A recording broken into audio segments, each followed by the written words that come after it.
So ang ato ang tubag sa maong pangutana, mas pinakamaayong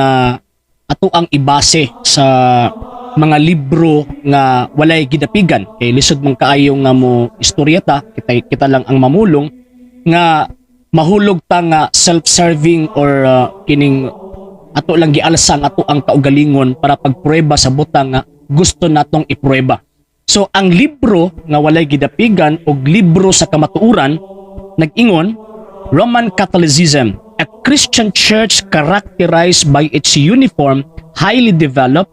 doctrinal and organizational structure, traces its history to the College of Apostles in the 1st century AD. So ang question kung ang Katoliko ba Kristiyano, klaro ang ato ang gibasa, Roman Catholicism, a Christian church characterized by its uniform, highly developed doctrinal and organizational structure, traces its history to the College of the Apostles in the 1st century AD. So di nanday kay Christian lang ning simbahang Katolika, kundili ang iya pagyuding kasaysayan masubay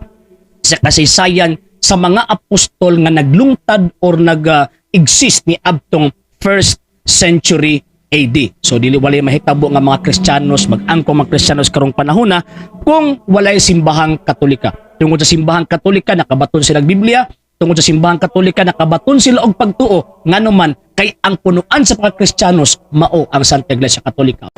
Alang sa mga dugang mga videos nga ato ang i-post ug para ma-update mo, just click subscribe and